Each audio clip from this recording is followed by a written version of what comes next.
Hi, Analisa 6 here with the Lady of Leosure and Sober Curator to bring you the March 2023 astrological forecast and horoscopes for your sign.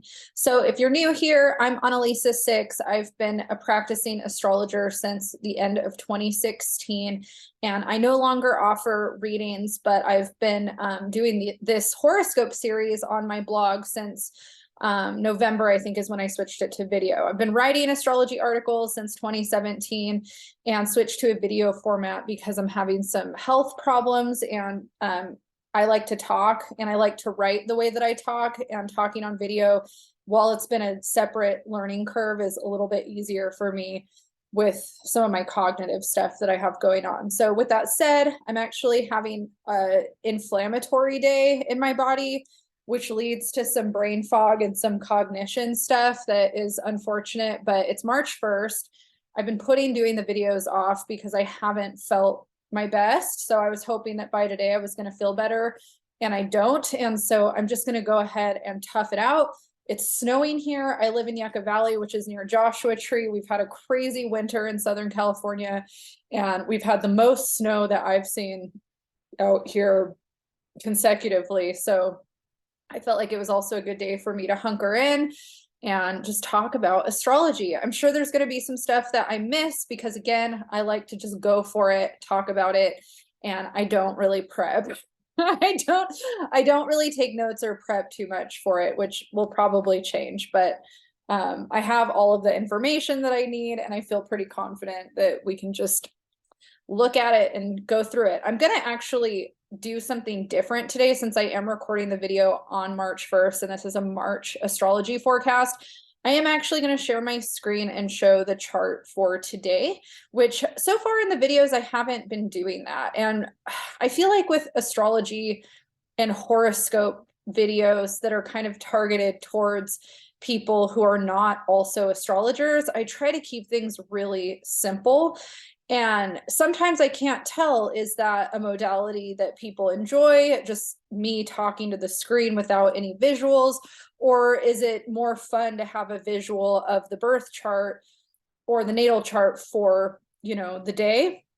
And so I'm still kind of figuring out what I want to do moving forward with all of this stuff. So let me know in the comments. I mean, I have a lot of people that are watching these videos reach out to me privately and say, hey, I really enjoyed my horoscope, or your videos are great, but you're not liking or subscribing the video or commenting on the video, which is fine, but it really would help me to know how to do them in a way that's, more beneficial, to know, yes, I like this, or hey, I want more information here. So I'm going to try something a little bit different.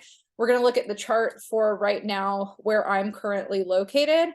And I'm going to talk about just where we're at today, and then we'll get into the rest of the month. So if you can see this, that's great. I'm having a little bit of issue with my Zoom bar being in the way. Okay, so this is the chart for March 1st today at 1:16 p.m. Pacific time. And I'm not going to talk so much about the angles or the houses because that's not really relevant for everyone. It's just relevant for me today where I'm at. But we're going to talk about what's going in the sky as we get March started, because a lot of astrologers are already discussing on their platforms, what is coming up and kind of the big energy of March. So overall, March is a pretty positive month. It's one of our months of the year where we have no retrograde, so we're still kind of retrograde free. And we also have a lot of energy in Aries. So when we start out March 1st is always in Pisces season, which is the mutable water sign. Pisces rules the 12th house in astrology. It's the energy that has to do with our connection to source, our spiritual energy. It also is where a lot of the artistic energy lives, like art, music, visualization, creative visualization, the imagination lives in the sign of Pisces. All the water signs are kind of tuned into that energy, but Pisces is really where there's no boundary and it's limitless. There's just kind of this ethereal swimming in whatever we can conjure up, the vision. I talked a lot about Pisces season with Melissa LaFera on her podcast, Energetic Principles. We really went into all the transits of Pisces season really in depth. And it's a pretty intense season. And so I urge you, if you want to know more, to go over to Energetic Principles on YouTube or podcasts, wherever you listen to them, and watch our Pisces season episode. I think it was the second to last episode that she just did. So that's also linked on my website, ladyofleosure.com. There's a blog on there with the links for that as well. So we're going to skip over some of the major transits because I already spent a good 2 hours talking about them with her, but we'll get into some of the moons and some of the just kind of overall themes. So again, we enter March in Pisces season. And so happy birthday, all of the March Pisces. And then we also have our spring equinox towards the end of March. So let's figure out what day the spring equinox happens really quickly before. So it looks like the spring equinox this year is going to be on the 20th of March.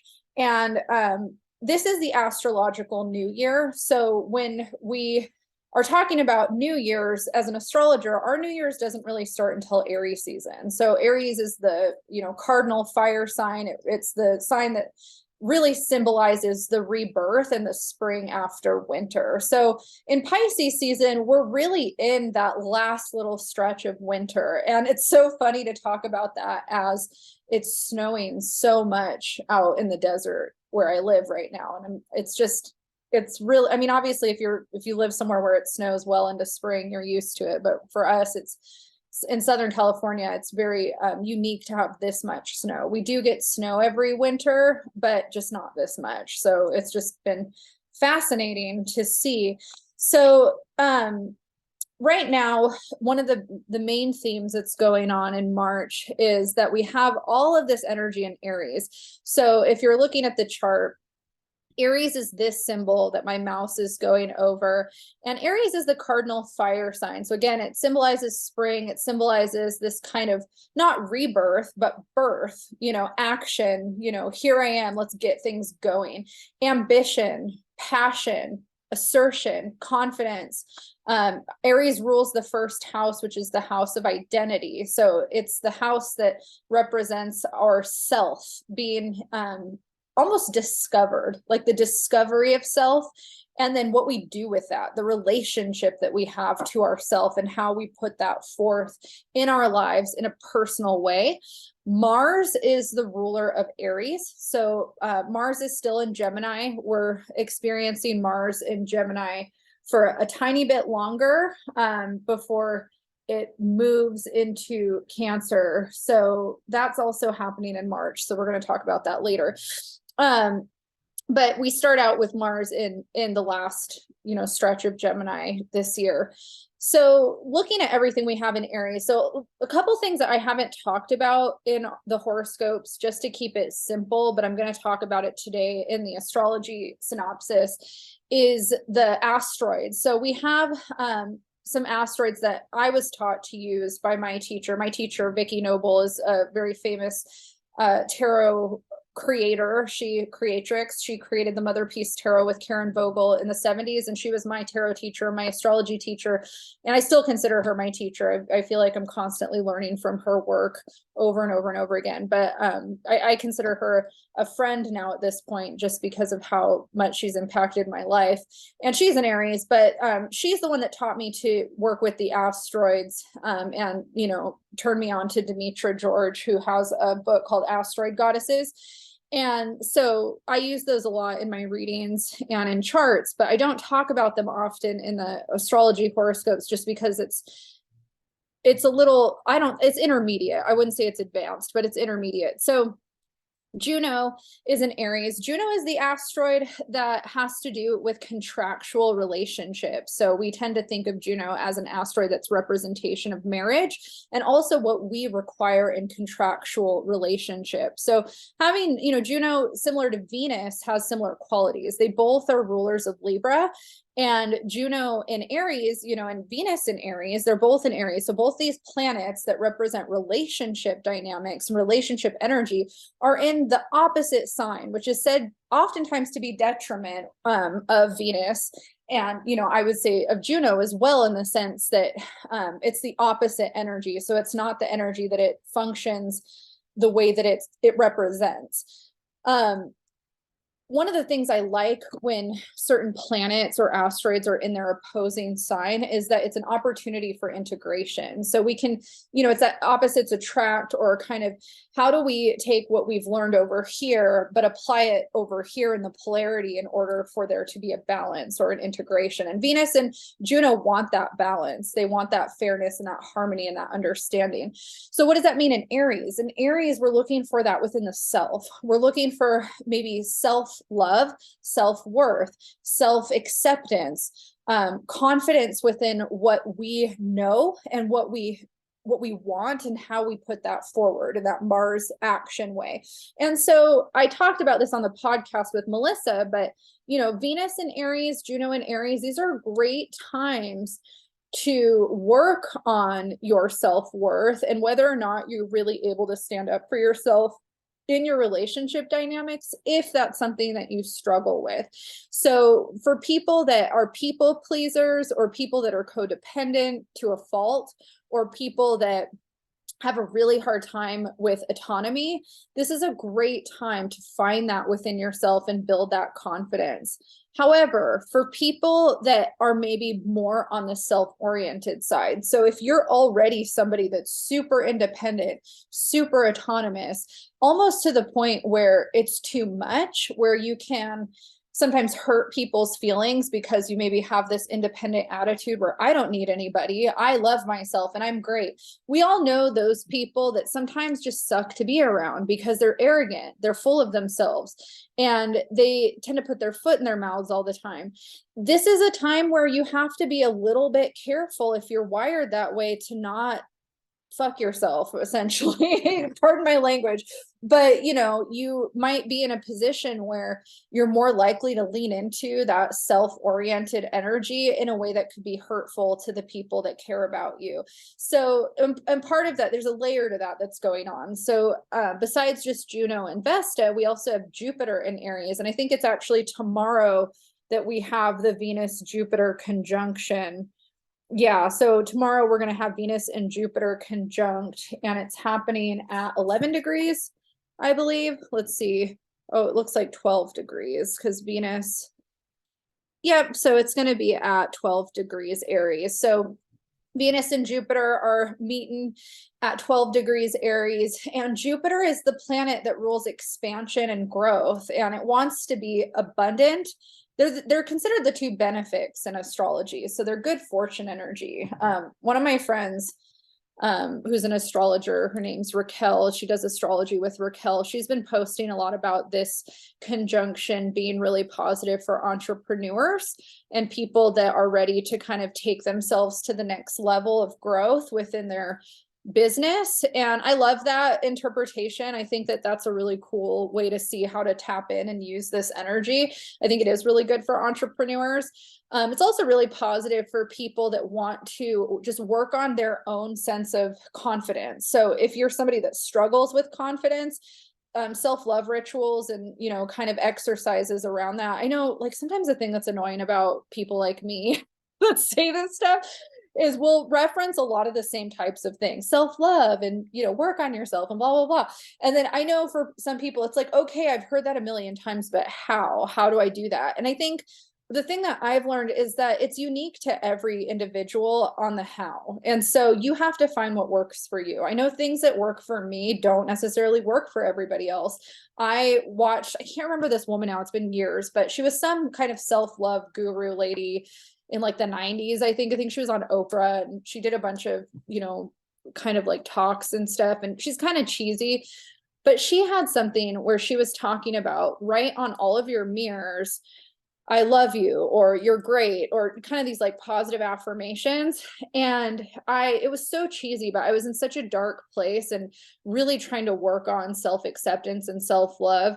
And so I just did it. I was just trying out lots of different things and it worked. It worked for me to see, like, I've even thought about doing it again recently, just having that on my mirror, like, you are wonderful, or I love you, or you're perfect the way you are, just something like that on my mirror.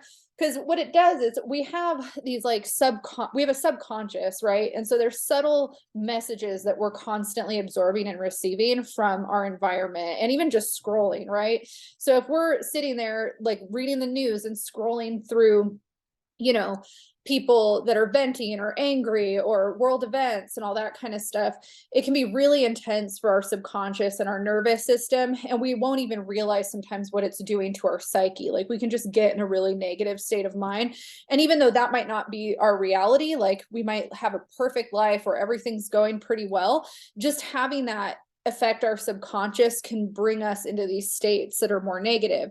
And for some people, you might be going through some negativity right now, and so even the idea of thinking about working self-love rituals into your life might feel like like you're not able to do it. But I do urge you to find ways to kind of work on your confidence during this time, because it's a really positive time to kind of push yourself to elevate and grow in whatever way that means to you. Positive affirmations are good for me. I used to journal them a lot. Now I have a Pinterest board where I just pin affirmations that, like, it gets me in a good headspace. And I spend a lot of time on my phone. Like, I'm definitely somebody where I wake up and I scroll on my phone, but my scrolling is usually fashion stuff that makes me happy, that I like to look at, videos of dogs that make me laugh, that are, my husband and I will over coffee just send each other videos of dogs that make us laugh. And then I go on my Pinterest board and I do these positive affirmations in the morning. And to me, like, we could sit there and say writing it down in a journal is more constructive than pinning it to a Pinterest board. I don't think, like, I don't believe that. I personally think that, sure, I'm sure there's something in writing in a journal that's good for the subconscious, but I also think pinning it visually to a vision board online is equally positive. And I say that because, I grew up in the time where it was believed that TV was bad. Like, if you had TV and you were watching TV, like, TV was kind of looked down upon in my house, at one parent's house. And then, nowadays it's like we look at our phones and scrolling is bad, but everybody watches TV. I mean, I'm sure there's some people that think TV is bad, but I don't know. I just think that there's a lot of like context with how we evolve as a society, where I think that, like, it's subjective to me. Like, if you think it's bad and you have a negative relationship to it, then sure, it's bad. But if you go in and you're happy and it makes you happy and it's positive, isn't that going to have a happy, positive effect on your subconscious and your psyche? Sure. So it's all, kind of about editing your behavior into things that create more of that positivity in your life. And this also goes for relationships. So having Venus and Juno here, you might be in a position too where you're editing your relationships, whether this is friends or romantic partners, so Aries is very independent and very, I don't need anybody. And so if you're in a position where that's something you need to do right now, you might feel the empowerment and the confidence to do that. But if you're somebody that, is working on letting people in, or working on how to have more balanced partnerships, again, like I said, this is an energy that you could be kind of butting heads with people if you're trying to assert your independence, and it's hurting the relationship dynamic. So just things to be careful for. Jupiter tends to have a lot of energy behind it that's very larger than life. And then once it cools off and moves on, we could look back and go, wow, it was really great to have that energy and that momentum, but I kind of like shot too far, and I took on more than I could handle for the long term. That's a really common Jupiter in the fire signs issue, is taking on more than what you can really handle. And then, the fire signs are known for moving hot and heavy and then burning out really fast. And so you want to kind of think of some of the earth energy, like Melissa and I talked a lot about this too, how like the earth energy throughout the month, the earth moons that happen. So we've got every month a Capricorn moon, a Virgo moon, and a Taurus moon that happen throughout the month. those are going to be where you can find your anchor and grounding and kind of slowing down. So that's going to be really imperative this month, because there's not a lot grounding us this month. It's a very active, charge ahead month, which is nice to get a lot done. It's very spring cleaning energy, but it's also easy for us to do too much. A couple other things that we have going on in Aries too is Chiron. So Chiron is a planetoid. So planetoids, I'm not exactly sure what classifies a planetoid over an asteroid. I think it's its size. I think a planetoid is bigger than an asteroid, and so that's what makes it. And I think there's characteristics of a planetoid that resemble more of a planet, but it's not quite as large as a planet, so then it's not a planet. I don't know, but Chiron's one of those. And so Chiron, I think, plays a major role in a lot of our astrology that not everybody talks about. Chiron is in Aries right now, and Chiron, you know, it stays in a sign for a while. It can stay in a sign up to 7 years. Sometimes it will only be in a sign for 2 years, sometimes maybe a little bit longer, because Chiron's orbit is not like straight. I mean, no planet's orbit is really straight. Chiron orbits at an angle, and so depending on where it's at in that cycle depends on how fast or slow it moves through a sign. And so I'm not exactly sure how long Chiron is in Aries. I mean, we have it for a few more years, but it's a generational planetoid, so there's generations of us that all have it in the same sign. And so, you know, people in their early 50s are going through a Chiron return right now. And Chiron is considered to be the wounded healer. And so wherever Chiron is a wound that we carry, that we're in a place where we're healing it. And then, you know, even those of us that may not be in a Chiron return or have Chiron in this placement, wherever Chiron's transiting is an area of our lives that we're working on healing. So to have all this energy in Aries and to have the Venus-Jupiter conjunction that's happening tomorrow conjunct Chiron, it's, you know, healing areas within the self around independence, confidence, identity, autonomy, self-acceptance, self-worth. All those themes are really active with Chiron in Aries. And so, yeah, great opportunity to work on that stuff. Vesta in the mix is also really interesting. Vesta actually, she has a strong connection to autonomy. And so wherever she is, there's sacred wisdom involved, and usually a need to be like, she's tied to the mythology of the Vestal Virgin. And so the Vestal Virgins were the keepers of the sacred flame. They were not married. They were not monogamous. But they were sexual. They were kind of like the nuns that were the keeper of the flame and were autonomous and sexually independent. And so they often were, I believe, it's been a while since I've read the book, so forgive me if I'm butchering a little bit of this, but I believe that they were the women that, you know, kings would go and sleep with, and different people would go and sleep with, but a lot of women would escape marriage, because marriage was slavery for a lot of women, by becoming a Vestal Virgin and a keeper of the flame. And so wherever Vesta is represents kind of this freedom and this autonomy. And in Aries, it's such a powerful energy, right? So we're talking about, you know, kind of working through those feelings, healing those kinds of things.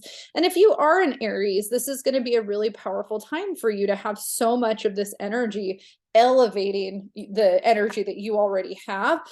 So again, people that are already wired this way, it's good for you, but it's also like, check yourself a little bit, you know, because the people around you who might be a little bit more sensitive to Aries energy might be a little like, whoa, you know, like, hey now. And if you're very independent and very like confident about not needing anybody, once that energy shifts out and you're kind of ready to lean on somebody, that person might be kind of like, I thought you didn't need anybody, you know. They might not be there to help you out. So that's just something to kind of keep in mind. So a couple other things that we're entering the month with.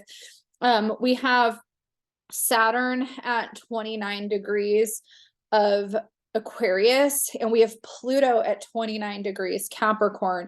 29 degrees is the last degree of a sign. It's called an anaretic degree point. It's a critical degree point.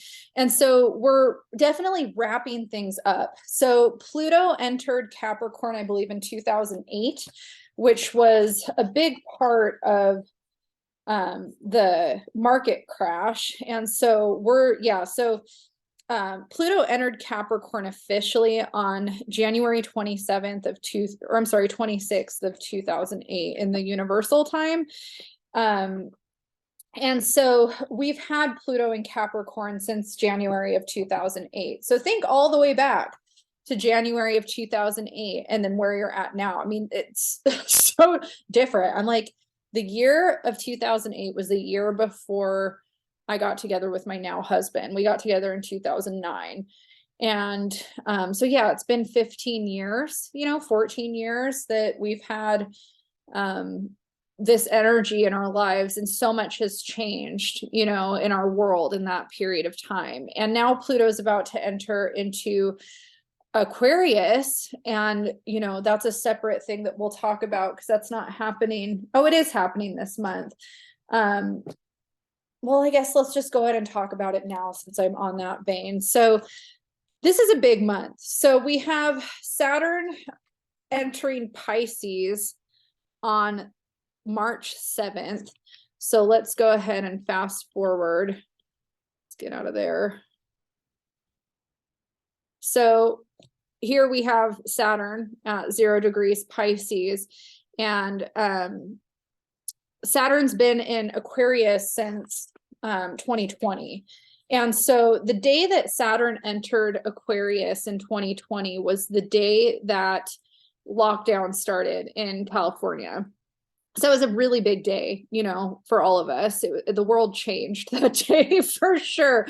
And then, we think about the 2008 market crash happened, the year that Pluto went into Capricorn. So when these planets that move slowly, like Saturn and Pluto, I mean, Saturn not as slow as Pluto, but when they move into a new sign, shit happens. It takes 28 or so years for Saturn to move through the entire zodiac. So the last time that we had Saturn in Pisces was 1994. I think it entered at the end of 1993. And through 1995. So think about 1994, 1995, do a Google search on what was happening world events wise. And, we can kind of learn from the past in order to better understand the direction that we're headed in the future. Saturn in Pisces is going to be here until 2025, I believe. Let's see. So we're going to have Saturn in Pisces until it looks like May, the end of May of 2025 is when it'll move into Aries. And, Pisces again is that mutable water sign. So Saturn's not going to enter Pisces until the 7th. We have a week starting today left of that 29th degree in Aquarius. So for the first week of March, think about this Saturn cycle, the pandemic. I know looking back for me, it's been hard. Like this last 3 years for me has been some of the hardest years I've been through since I was a teenager, I feel like. And I've been through a lot of hard stuff, but just in terms of the whole cycle of this Saturn cycle, it's not been fun for me at all. And I think there's a lot of people that have had a hard time. But Aquarius is all about change. It's about revolution, progress. And so, with Saturn was in Capricorn, it probably was like, oh, here, I'm going to solidify all these things that I know and love. And then Aquarius happens and it's like pulling the rug out and saying, no, we can do better. Let's shake this up and do better. And it's true. I mean, for me, a lot of things in my life are a lot better in some ways. And some things feel worse. Some things feel like they haven't really gained momentum. And this is the thing, like until Saturn is in Taurus, I don't think that we're going to find a new normal. So back when Uranus entered Taurus, which was in 2018, I believe. Yeah. So May 2018, Uranus entered Taurus, and Uranus is the planet that rules Aquarius. That's all about change and revolution, but sudden change. And I was on a lot of Melissa's podcast during that year talking about Uranus and Taurus and being the new normal. We said it a lot. We said, get ready to get uncomfortable, get ready to be pushed out of your comfort zone, get ready for everything to change during this cycle. And oh my God, how true is that? And so now, with Uranus, okay, I'm off on a tangent, but we're going to keep going with this tangent because it's relevant for what we're moving into right now. So Saturn's going to move into Pisces, which is this very mutable water energy that has a lot to do with our relationship to our spirituality, our imagination. If we're in recovery or we're thinking about getting in recovery, it's going to trigger a lot of depression in a lot of people that are going to make you have to really reflect inwards and figure out what deeper meaning, spiritual meaning you have in your life. It's a great energy for artists and anybody that wants to find their inspiration, but you have to make that conscious effort. Otherwise, it's just going to be kind of this depressive, tortured feeling. Saturn will move into Aries in 2025. And then after Saturn moves into Aries, it's going to move back into Pisces for a bit. But this year, the 2025 year, is when Uranus starts to dance between Taurus and Gemini. And once Saturn is fully in Aries, Uranus will be in Gemini. And then after Saturn finishes in Aries, Saturn is going to move into Taurus. Wow. Seems like we have a little bit of a longer cycle going on there.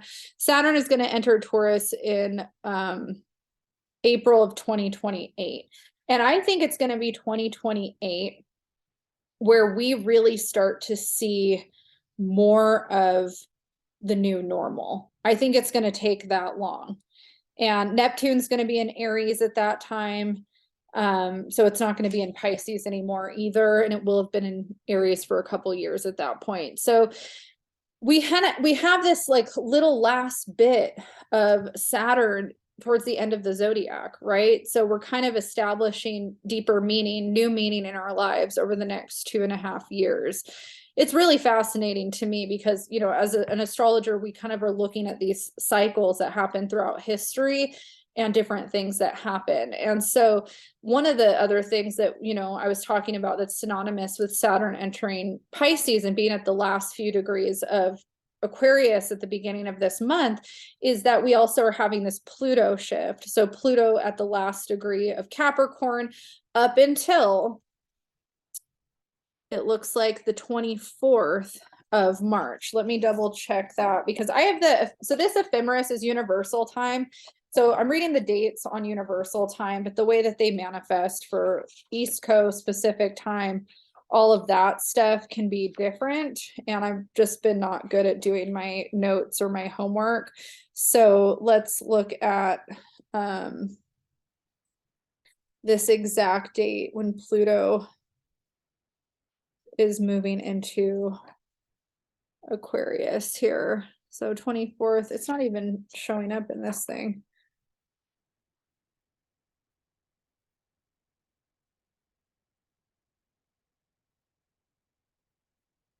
Huh, that's odd that they don't have it in this other booklet that I'm using. Well, that's why I keep this ephemeris with universe. Oh, there it is. So the 23rd. So Thursday the 23rd, it enters at 5:13 a.m. And Pluto's also going to go retrograde. So it's going to move back into Aquarius by May. I'm sorry, not back into Aquarius, back into Capricorn by June. And so once it stations retrograde in May, and then it moves back into Capricorn in June. So we have this dance going on. It's not officially in Aquarius until 2024, but we're already kind of in that mode of watching Pluto going towards that. And so it's interesting, right? It's like we had Saturn and Pluto together in Capricorn, then Saturn moved ahead into Aquarius, Jupiter moved ahead, and then we have them all kind of moving past, and then Pluto's coming in, and Pluto's the planet that represents transformation and rebirth, and so death and rebirth essentially. And so when Pluto's in a certain position, it's hard, you know. Pluto is destruction in a lot of ways. It's pain into power is the little tagline for Pluto. And so Pluto and Aquarius, again, Aquarius is revolution, change. Aquarius also rules technology and AI. And so a lot of astrologers, including myself, have been really intrigued at what's going to happen with AI. You know, we've already seen so much over the last few years, especially with Saturn in Aquarius.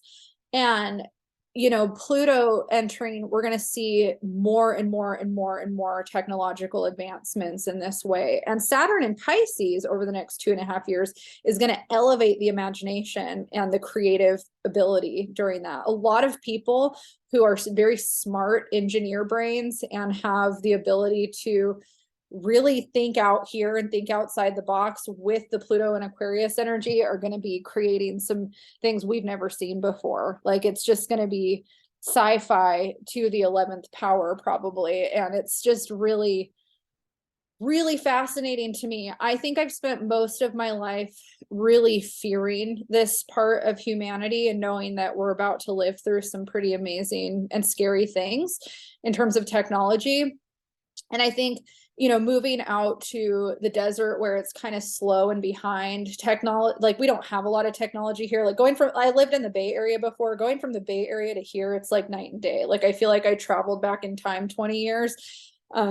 Just because it's so different. And I like that. Like I like that it's kind of like I moved somewhere where it's kind of slowing time down and I'm not just having all this new tech in my face all the time. But I think that I'm also trying to get to a place where we can't stop it. You know, it's kind of like people that probably held on to their, you know, oil and fire, you know, off-grid homes with their horse and buggies being like, I'm not going to get electricity. I'm not going to get a car. I'm not going to get a TV. You know, I'm not going to get a refrigerator. Like we know that there's those people that just kind of hold on to the old ways forever. That's Capricorn. Capricorn's the old ways. Pluto's been in there fucking all that up, just destruction of the old ways. And now it's coming in Aquarius to kind of integrate the new ways. Whether it's good or not, that's not really the question. It's just that it's happening. And so one of the things that I've been working on in myself is how do I be more open-minded into accepting the technological advancements that are happening, you know, moving forward in the world that we're entering, because it's going to be scary. It's going to be different. It's going to be new. And we're going to be, you know, probably wanting to hold on to the past, a lot of us. And I can't help but just think of, you know, the difference between the older people that don't move forward with technology and how that can kind of create a lot more tension in the world and age you faster. And I've been one of those people. I mean, I still prefer listening to vinyl records. I don't have Spotify on my phone. Like I'm still in that position, you know, but I've been trying to accept like YouTube and online classes and, you know, learning how to integrate working from home and things like that. Like I'm trying to be more open-minded. And so, you know, we're already in the technology age. We're already in the information age. I believe I'm one of the astrologers that believes we're already in the Aquarian age. And I think Pluto in Aquarius is a signature of the Aquarian age. Some astrologers don't agree with that. I personally feel like it's super obvious. Like to me, I'm like, this is obviously the Aquarian age starting. So I do think that Pluto in Aquarius is really symbolic, and it starts in March, the beginnings of it. And so, you know, there's so much controversy over robotic technology replacing humanity. And I think that we're going to see a lot of that stuff over the next 14 years or however long Pluto's going to be in Aquarius. I mean, Pluto, it looks like, is in Aquarius until, let's see, 2044. So we've got, you know, it looks like January of 2044 is when it moves into Pisces. So we've got a long time. We've got 20 years, you know, 21 years of Pluto in Aquarius to look forward to. So I'm 33. So in 20 years, I'm going to be, you know, 53. It's crazy to think about, but you know, that's what's up. That's what's happening right now. So we just got to lock ourselves in, you know, and accept it, you know, not because of what humanity is doing. Like that's what the sky is doing, you know. I think if this was happening during like medieval times, you know, maybe it would be the invention of certain armor or certain, you know, like governments that are, you know, like whenever democracy was invented, I'd be curious what was happening in the sky, you know, like that kind of stuff. So those are things, you know, that we kind of think about. And, you know, we'll probably see with Saturn and Pisces and Pluto and Aquarius a lot of political reformation happening around the globe. There was a lot of stuff like that going on the last time Saturn was in Pisces. Nelson Mandela was nominated as the president of South Africa when Saturn was in Pisces. I think it was NAFTA was put into effect when Saturn was in Pisces. Yeah, there's just a lot of things like that that, I mean, obviously happen during all kinds of transits, but those are things that, you know, we might be seeing more of around the globe as well. So a couple other things that are going on during March that's interesting. So let's head backwards in time now to March 2nd, which is tomorrow. And we actually have Mercury, or I guess March 3rd, Friday, we have Mercury entering Pisces. I think it does start on March 2nd. So yeah, March 2nd to March 3rd, Mercury is entering Pisces. And Mercury is going to have a really short stint in Pisces because it's not retrograde, it's moving direct. So Mercury will be in Pisces until the 19th of March, and then it'll enter Aries. And so the last half of the month, or the last 10 days, I should say, of the month, we're in Aries season starting on the 20th, and we have Mercury in Aries. So it looks like, let's see, Mercury, I'm trying to see if there's a conjunction happening between the two, but it doesn't look like it. But, you know, we'll have, it'll be interesting because we'll have Venus in Aries until the 17th. Jupiter's going to be in Aries for the entire month. And I'm not sure about the other energy. Let's go to the 17th and see. Chiron will stay in Aries. It looks like Vesta and Juno will have moved into Taurus with Venus. So Venus and Juno are both going to be conjunct in Taurus together. And then by that point, Mercury is going to be making its way to Aries. So the thing that's kind of interesting to me about this, like I kind of always I'm intrigued on watching planets activate and initiate energy, and then they go through and they kind of solidify and clean it up. And so, you know, Taurus is this like very grounded earth energy that is slower moving than Aries. It's more practical and pragmatic and less impulsive than Aries as well. And so anything that you decided at the beginning of March where you were impulsive or took action on, you might be slowing down with by March 17th when Venus is going to be in Taurus, Juno is going to be in Taurus. However, with Mercury and the sun entering Aries, we're still going to have some of that very active energy, but maybe we're going to have a more practical, pragmatic plan about it. That'll be supportive. Mercury in Aries can also be very self-focused and very reactive. And so again, with Mercury in Aries towards the end of the month, you know, you need to kind of find good ways to be confrontational or assertive, but also make sure that you're watching your reactivity. Easier said than done, you know, when we have a lot of that fire energy, you know, in our communication. Mercury is the planet that rules communication. So we can definitely kind of get to this place where we can't hold it in. We just got to let it out, or we're blunt, or, you know, putting our foot in our mouths a little bit. So it's just kind of important to, you know, be minding your P's and Q's during that time. The amount of time that Mercury's in Pisces, kind of coming back to that, because I skipped over it, March 3rd through, it looks like March 18th is how long we have Mercury in Pisces.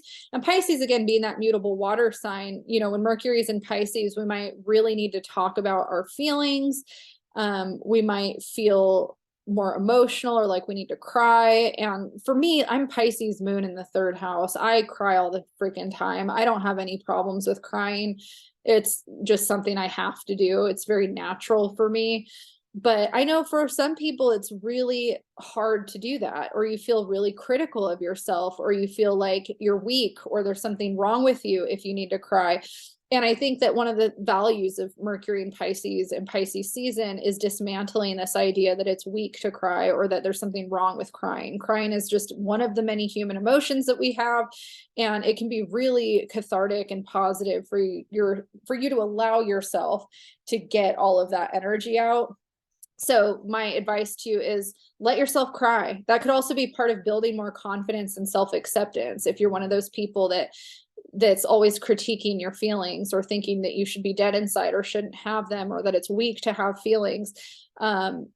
To me, the more you try to cut yourself off from that, the more of a psychopath you become. You know, sociopaths and psychopaths don't have feelings. They're dead inside. And usually it's because of a genetic brain problem or because of some trauma that they went through as children. You know, do you really want to align yourself with that kind of thinking that you should be dead inside and, you know, have that? No. In order to have empathy and true compassion, we need to be in touch with those feelings and that feeling side. And while, you know, we might want to have certain boundaries around those feelings in order to, you know, make it more of a positive thing for ourselves, you can still have them. You can still cry. You can still, you know, allow yourself to have that space. I've been watching that show Shrinking with Jason Segel and Harrison Ford on Apple TV. My friend recommended it to me, and I really love the advice that Harrison Ford gives the daughter about, like, her mom died, and so they're grieving the mom, and he's like, you know, just give yourself 15 minutes a day to just cry. Put a timer on, listen to some music, and just let it all out. And then once the timer goes off, collect yourself and move on with your day.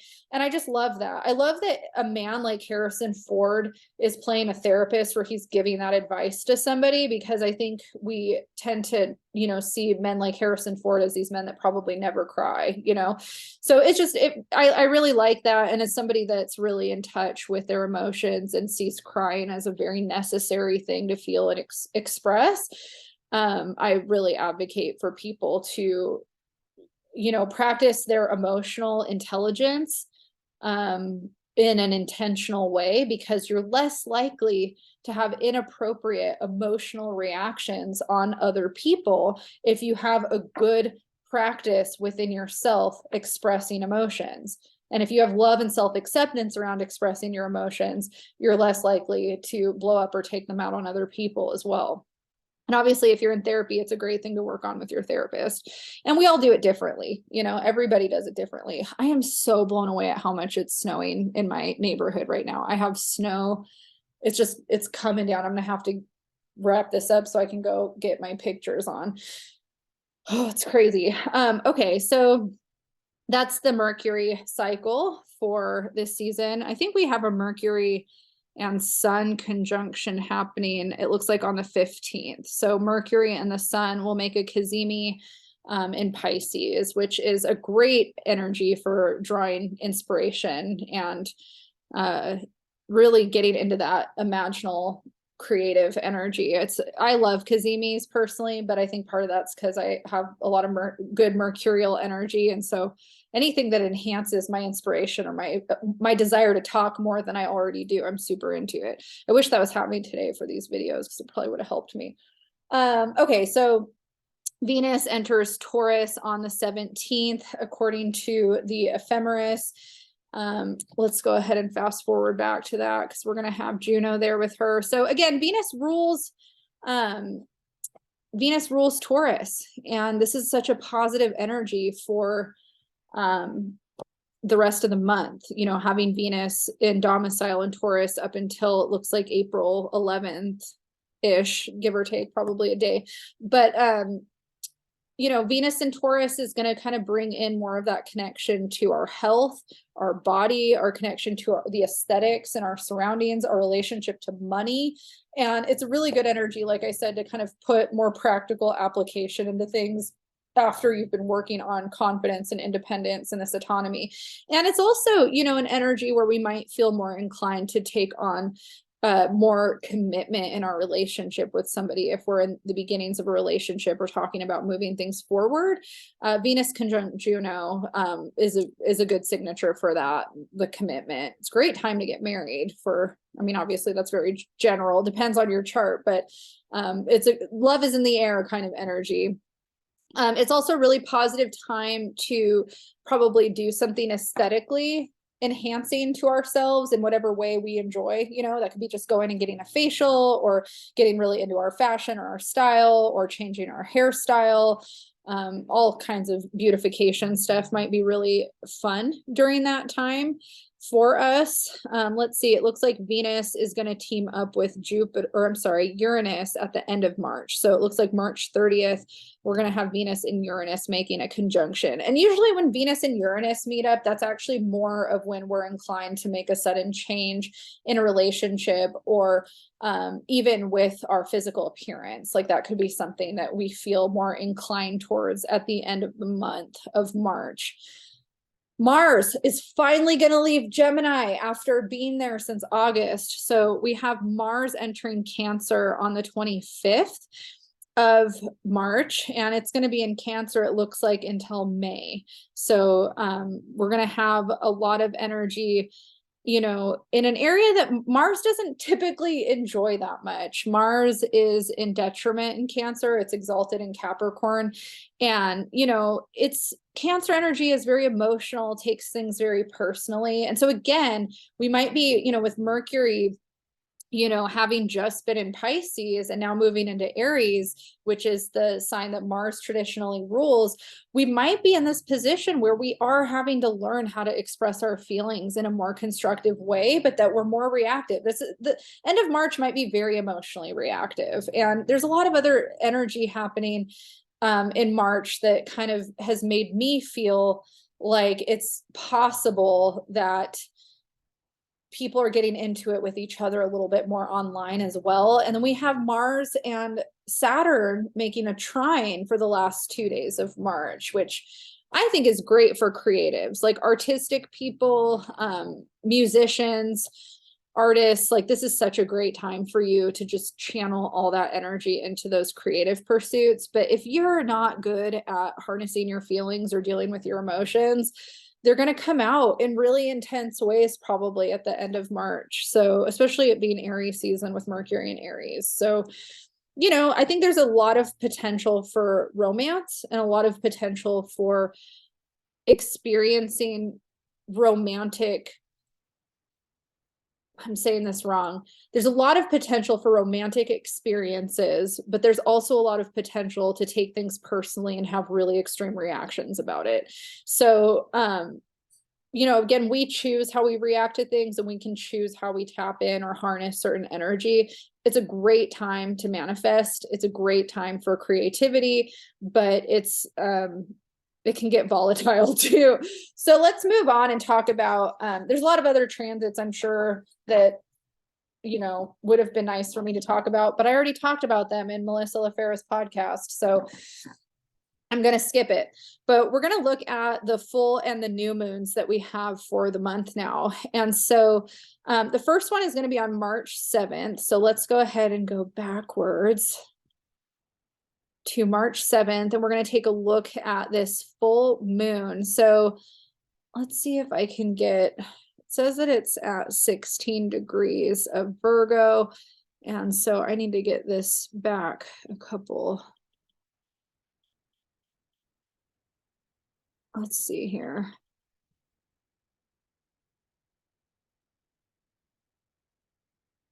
Probably should do this 10 minutes instead of 1 minute. This is going to be a really long video on March, but it's a big month, so I don't mind. I just really got to get out there and take some videos of the snow. Okay, here we go. So 16 degrees. All right, there it is, exact. So we have it 4:40 Pacific Standard Time. Is when our full moon hits in Virgo. So I talked about this on Melissa's podcast as well, but I love a Virgo moon. It's such a great day to get shit done. And this to me is like early spring cleaning, like winter clean out, early spring cleaning. If we look at some of the other aspects that are going on, we have a trine to Pallas Athena. Pallas Athena is also considered to be kind of like this feminine Mars energy. She's wisdom. She represents wisdom, but she also represents this kind of feminine fire to take action and get things done. You know, Cancer and Pisces is that emotional realm again. So this could also be a really good time for active self-care. And, you know, in this chart, she's hitting the 4th house, you know, kind of on the nadir. And the 4th house represents our home. So again, like this is such a good time to make your home and your hearth, you know, kind of the connections that you have to your personal self, your health in order, putting all that stuff in order. we're going to have Mercury in Pisces. We're going to have Saturn and Pluto at those anaretic degrees. We're going to have the Aries energy still going on. I mean, this is a week from today. So all of the stuff that I've already been talking about is in the air. So trying to see if there's anything else super noteworthy. We have a semi-sextile with the part of fortune in Libra, which, I don't really discuss semi-sextiles too much. So I'm just going to kind of leave that there. We also, it looks like we have this 18-degree and 14-degree Chiron and Aries a little bit, a part of the mix, semi-sextile. And it's also squaring this Pallas Athena, and then it's also making it in conjunct to the moon.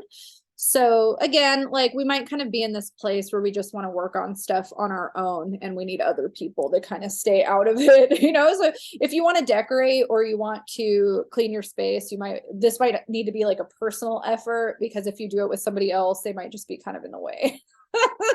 Unless you have that already negotiated and worked out. So that's something to just be mindful of.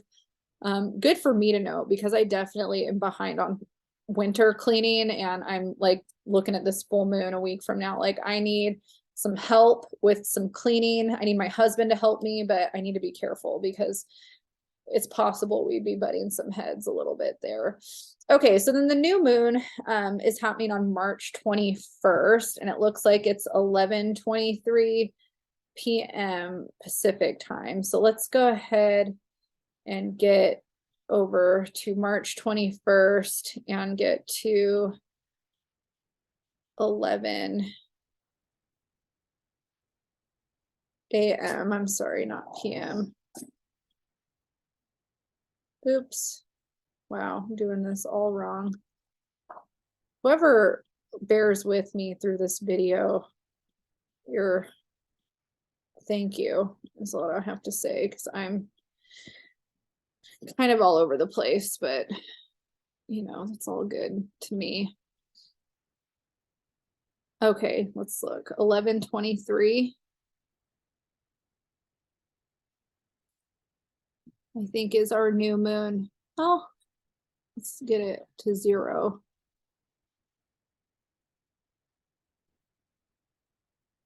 The moon is at 1 degree. I'm trying to get it as exact as possible. Okay. Well, it looks like that's as close as I'm going to get right now. So we have our new moon. So it looks like Mercury is part of this. Mercury is within a 5-degree conjunction. So again, that's, kind of like a cazimi when Mercury and the sun are conjunct.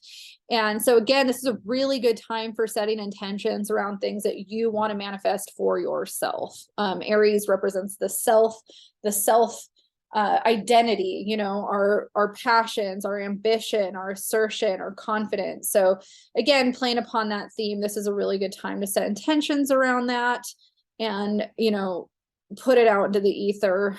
See if we have too much else. I mean, it is making a square to Mars. Mars is in that late degree of Gemini. And so again, there's some check yourself before you wreck yourself energy. This could also be one of those days where we feel really reactive and like we just don't have the energy or the time. We also have a semi-sextile to the North Node, Juno, and Venus. And it looks like we have a trine going on between Vertex and Chiron.